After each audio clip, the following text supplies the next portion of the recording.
All right, here we go again.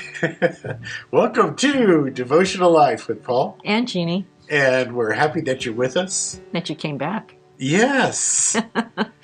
We hope that you're blessed by these times. We are. And we enjoy hearing feedback from folks as to, what they've gotten out of it and how they've been touched or been encouraged. So feel free to do that.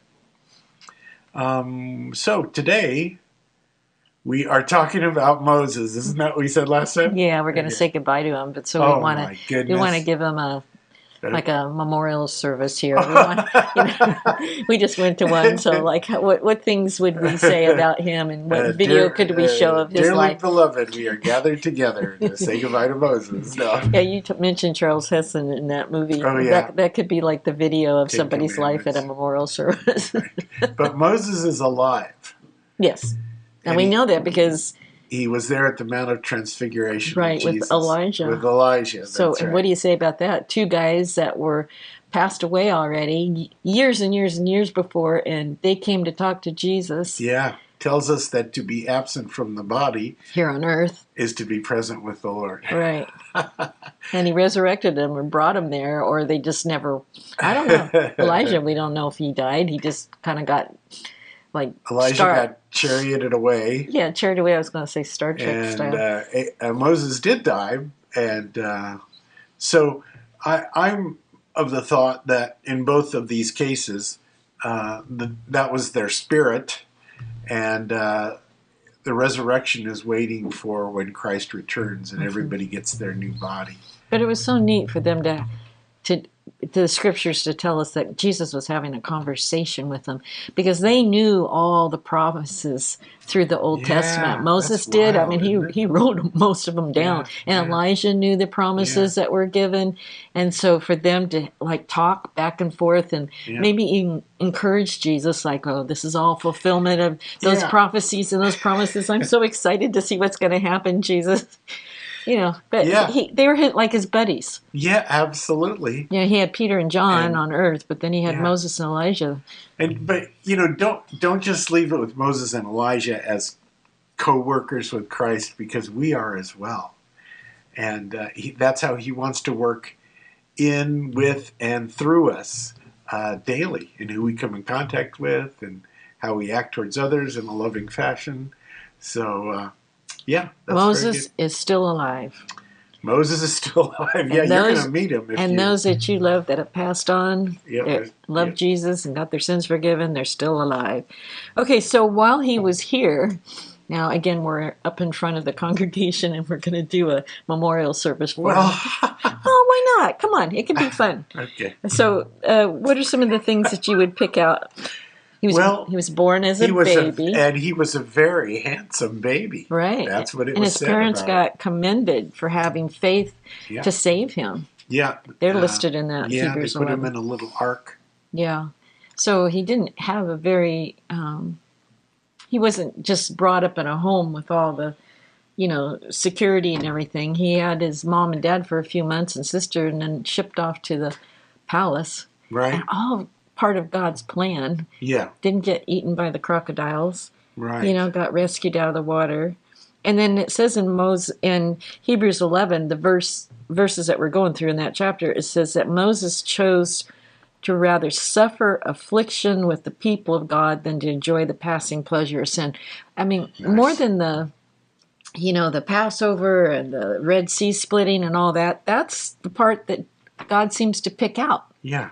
That he was real proud of him, and he mentioned that he was more willing to suffer affliction with the people of God than to stay and enjoy. So it tells you that he was enjoying the passing pleasures of sin, but he chose to go on God's team with God's people. So, again, that's each of us. Yeah. We say goodbye to the world being our number one, and we give our life to the Lord, and then we go to the other camp. We go to God's camp, and we might have suffering because of that. Yeah. So I like the fact that he was so humble, and he didn't feel like he was qualified to be a leader. Remember that scene where he was kind of arguing with God? Oh, I think you got the wrong guy. Why'd you pick me? And gave all of his excuses and all that. But doesn't the Lord refer to him as Moses as being one of the most humble men that walked on the earth? Meekest, yeah. Yeah. He was able to take direction from the Lord. Yeah. And it wasn't all about him. Right. Which is But you know, good. the first 40 years when he was in Egypt, it probably was all about him. Yeah. And then when he blew it by murdering that man and being on the run and had that 40 years of training in the desert, all that got stomped out of him, you know, and he became humble.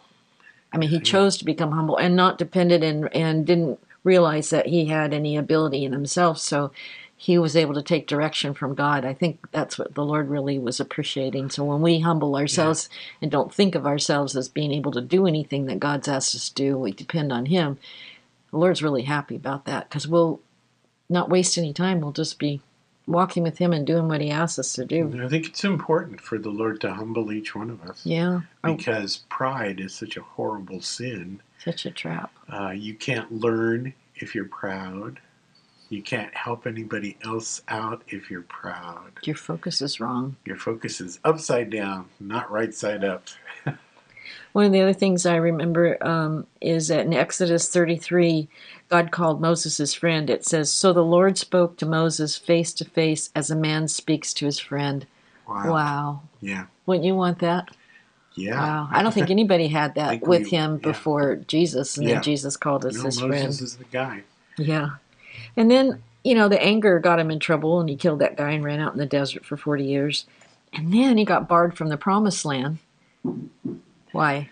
Well, because he misrepresented God. And how important was that as a leader? Huge. Huge.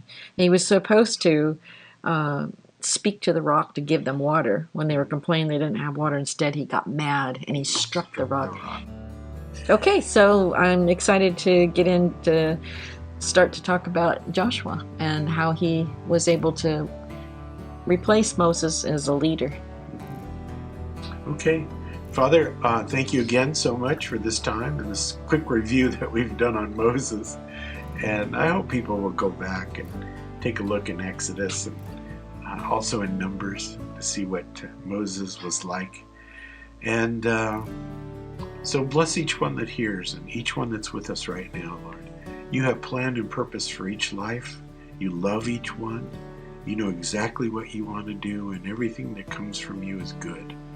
So bless, protect. I ask this in Jesus' wonderful name. And everyone says, Amen. Amen. God bless you. We'll see you next time.